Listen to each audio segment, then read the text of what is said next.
Asawa, maganda, masayahin, punong-puno ng buhay, sikat sa larangan ng teatro, artista at direktor. Subalit sa likod nito ay isang madilim na nakaraan.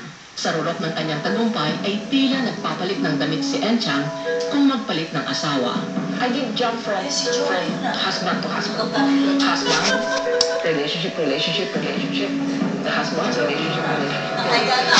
Sa tuwing may mga hamong hinaharap si Enchang sa kinatasawa, ay annulment o divorce ang naging solusyon niya upang makalaya sa sitwasyon. Sa bawat karelasyon ay nabubuntis si Enchang. Subalit pinalalaglag niya ang bawat batang nabubuo sa sinapupunan niya. Umabot sa siyam ang mga batang ipinalaglag ni Enchang. If you're an actress and you're pregnant, you don't have roles. I cannot earn a living. So, I aborted. Nagpatuloy ang ganitong sistema para kay Enchang hanggang sa dumating ang panahon na inusig siya ng kanyang budhi. I started to get worried that I killed my children. I was afraid that I will go to hell. Hindi ka talaga makakatulong. Yung buhay ko parang yung thread. Alam mo yung thread, hindi na pag nagkabul-bul na yan. Kaya nung gawin mong ayos, hindi mo maayos. Ayos mo, patuloy mo dyan, patuloy mo yun, walang nangyayari. At that time, I also reached the point that I wanted to be a decent woman. I wanted to be a wife and a mother. Sa panahong ito ng pagguluhan ng isip at pag-agam-agam ni Enchang, ay dumating na sa buhay niya si Mary. Pagamat mahal nila ang bawat isa, naging madali din sa dalawa na ipalaglag ang naging bunga ng kanilang pagmamahalan. Mary's mother did not like me for her son. Siyempre naman, miski na ako, kung ang anak ko will fall in love with a butangera, divorciada, and had abortions, siyempre ako rin, I wouldn't want my son to marry somebody like that. Mary's mom shared the gospel with me. And then I found out she had Bible study, so I said, Mom, what I'm going to do today? And she said, I'm going to have Bible study. Can I join? Then she said, of course, And then she would let me read the verses. Hindi ko alam kung bakit anong nangyayari sa akin na katulad ng John 3:16. And I was crying. Nangusap ang Panginoon kay Enchang ng mga sandaling iyon at kinagabihan ng araw na iyon ay lubusan na siyang sumuko sa Panginoon. If you are God, I am allowing you to enter my heart. Mayabang, parang it sounds mayabang. But I just want to show you that God will meet you where you are. And He met me where I was. Talagang He knew I was seeking Him. Matapos makilala ang Panginoon ay sinubukan ni Enchang na itama ang mga dating maling gawi. Isa dito ang pagpapakasal kay Mary. One of the things I told Mary was that don't touch me until we get married. I asked Mary's mom, is there any way we can get married before God?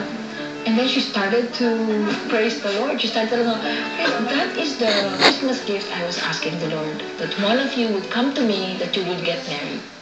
Subalit hindi naging madali ang pagtanggap ni Mary sa gustong mangyari ni Enchang. Nag-aaway kami ni Mary. Sinisiguan ko si Mary, if you are not born again, I will not marry you. I knew that if the Lord wasn't part of the marriage, it was not going to work.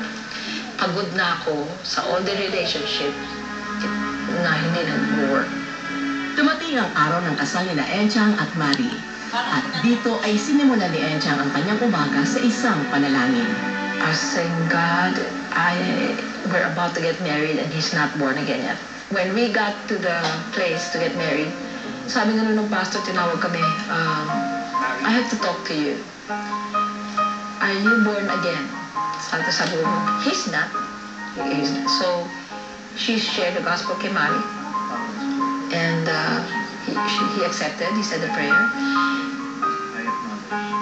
The moment we knelt down to get married, we just started to cry. We cried and we cried. We don't know why we were crying, but we were just crying and crying. And sabi ni Mary, parang his sins were like vacuumed. Ako naman, I felt so light. I felt so happy.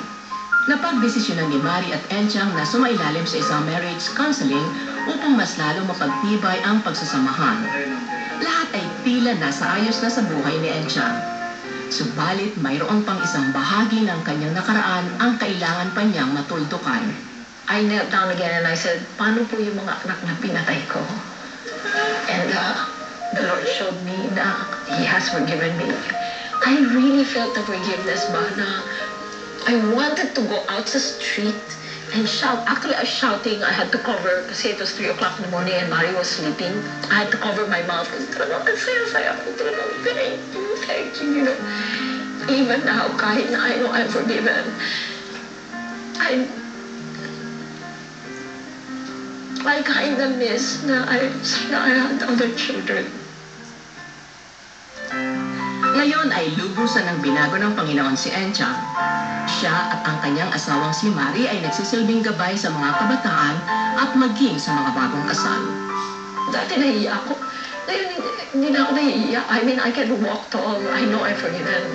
He's the glory and lifter of my head.